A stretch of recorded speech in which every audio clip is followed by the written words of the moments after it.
Landlords TV, a production of Landlords New York. This is L&T Time with Michelle, the show where you get to have a cup of tea with me, Michelle Morato-Itkowitz, and we talk about an area that I've been practicing law in New York City for over 20 years, and that is real estate. And today I am honored to have Landlords New York member Aida Gashi, who is a property manager at REM Residential. Michelle, thank you for having me. I'm honored to be here. Thank you for being here. So I deal with a lot of people who say they quote unquote grew up in real estate, but you literally really grew up in real estate because your father was a resident manager of a luxury condo on the Upper East Side? Yes. Mm-hmm. So from your earliest days, mm-hmm. you remember him on site just dealing with all kinds of property management mm-hmm. problems. Yeah, we grew up, I moved in to that building when I was 7 years old as they were still building it. So he was resident manager and he was superintendent and he was construction manager and all that. And from the age of 7, you know, I saw what he was going through. I've seen my father go through, you know, because it was a luxury condo, you had the shareholders and board meetings and dealing with different owners, dealing with contractors, dealing with his property manager. Now, I'm a property manager. Did you think that was going to happen, by the way? Did you say, oh, I'm going to grow up and be a property manager? Never. I studied political science mm-hmm. and English in school. Those two have definitely helped me in real estate, but I never imagined that I'd be working in real estate. And before REM, I think this is very interesting, you were at the Department of Housing Preservation and Development, HPD. Yes. I don't know if I've ever met anybody who... Well, I wasn't... People usually think of HPD and city agencies as like, you know, their bane of their existence. I worked as a research assistant. So what we did is we studied the effects of affordable housing on families. So it was a little bit different. I wasn't one of those clerks behind the counter. No, I understand perfectly. So, but I learned a lot. That also helped me a great deal now in my transition to property management. So I read a very interesting blog post that you wrote. Really excellent. You were talking about you and your friends, other property managers, having a drink, and it got to be this whole conversation, those who manage co-ops versus those who manage rent-stabilized units, and who has it harder. Mm-hmm. One set has board meetings, one set has paperwork. Very interesting. Where do you come down on that? That was that was an article. Every month I write for the Man Report, a real estate publication, and that month I decided to do an article on the pros and cons of co-op and condo management versus rental. I do rental, and a lot of my friends in the industry and, you know, just personal friends, they do co-op and condos, and they always complain about, oh, board meetings, and it took us so long, Michelle, just to even get a date where all of us could get together, because most of them have board meetings at night. Evening. Exactly. Right. Whereas, and now granted, property management, even if you're doing rentals, is not a 9-to-5 job. You're married to your phone, you're always on call no matter what. But it was a really, really interesting, the article is interesting, and the discussion was interesting. They were saying, oh, we have to listen to our shareholders talk about their dogs and summer camp and so on and so forth. And I'm like, okay, but I have to listen to Miss, so-and-so complain about her leaky faucet, or, the superintendent didn't, come on demand, or they're two different animals, but essentially it's the same thing. You have to have people skills.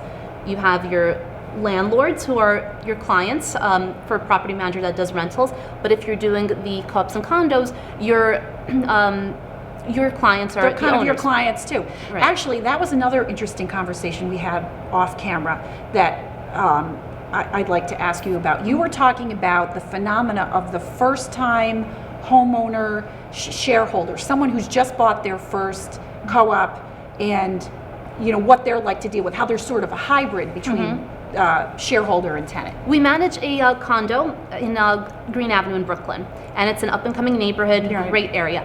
And a lot of the a lot of the owners there are first-time owners. They probably, just got married, they were renting in Williamsburg up until now, Right. and now that transition from a renter where, you pick up the phone and you call to complain to the superintendent or, the property manager, to it's my responsibility. Like, I have to pay if a kitchen tile breaks, for example.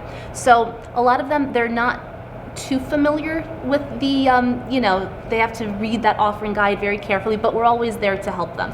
I see that in my practice a lot, because sometimes people don't understand, the shareholder has the skin to skin the wall, within the walls, but then if you go a little bit into the pipe, then it's really the building. So how much is education unofficially or officially part of your job as a property manager? It's a big part. It's a big part. At REM, one of the big things that our boss, Rick Elise, emphasizes is education.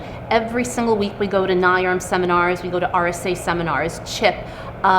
He provides, education for us if we want to register after work for, any continuing education courses in real estate property management. That's excellent. Yeah, it's really, really good. And it comes in handy because it also gives you the upper edge. If a tenant or even an owner, meaning a co-op or condo shareholder, is disputing something, if you know your facts and if you know what you're talking about, and of course the way you say it too, it can give you a great deal of leverage. Very interesting. Here's a question for you. What's it like being a woman in a male-dominated field? Most property managers, I think, if we looked at it statistically, are men.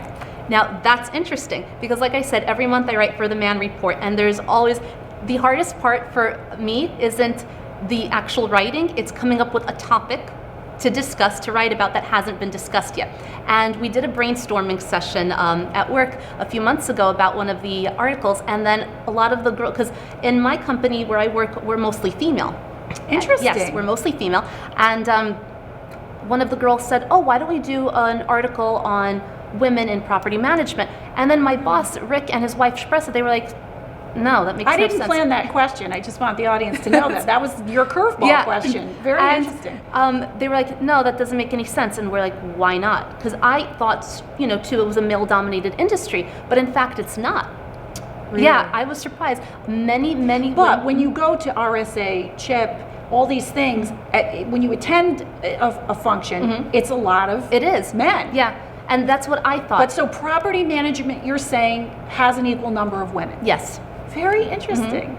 And my boss's wife, Shpressa, she has a very interesting take on it. Although it may be politically incorrect, it's still very interesting. She thinks that women make better property managers. I don't think it's...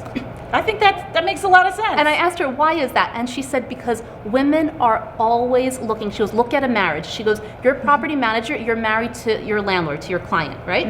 I said, okay. She goes, a husband and wife are married. She goes, the wife is the one that looks to use coupons, looks to cut bills. She looks for things on sale. The man doesn't care. She goes, female property managers are always looking for the cheapest way, the easiest way, the smoothest way to do things, whereas men have maybe the smoothest way, the path of least resistance is sometimes the best and most efficient and cheapest and best for the client. This is a great conversation, and we could go all day. Can you hang out for 2 seconds while we do the teaching portion? I'd love to. All right, so on to the teaching portion. We'll be right back. Okay, so today we're talking about rent impairing violations. So we all know that the Department of Housing Preservation and Development, HPD, issues violations against a building if it comes and it finds things wrong. Those violations are categorized. So they have numbers, and the number means a certain type of violation. For instance, a 507 is repair the roof so that it no longer leaks. So each violation gets a category number. Now, pursuant to Multiple Dwelling Law 302A, HPD is allowed to designate certain of those categories as rent impairing violations. So what's the significance of this?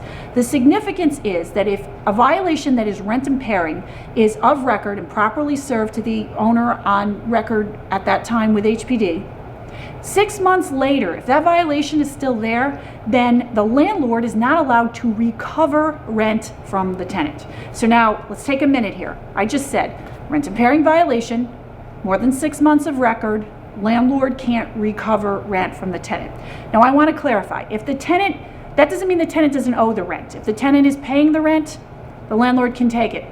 The tenant can't sue the landlord to get the rent back. But what the landlord can't do is they can't recover the rent. They can't sue the tenant for the rent. And this is the statute's way of making sure that people correct their rent impairing violations. So, it's a pretty serious situation, and it can be even a little bit more serious in the sense that the statute says that a violation that's in a common area of the building is against every apartment. So if you have a rent impairing violation for more than 6 months in a common area, it's theoretically possible that the whole building could say, hey, you know, we're not going to pay the rent. But let's walk it back a little. There are a few exceptions and things you should know. For one thing, in order to raise this defense, the statute also says, this isn't just like any other defense in housing court. In order to raise the rent impairing violation defense, a tenant is required to deposit the whole amount of rent that they are being sued for with the clerk of the civil court. So it's kind of like a cushion built in.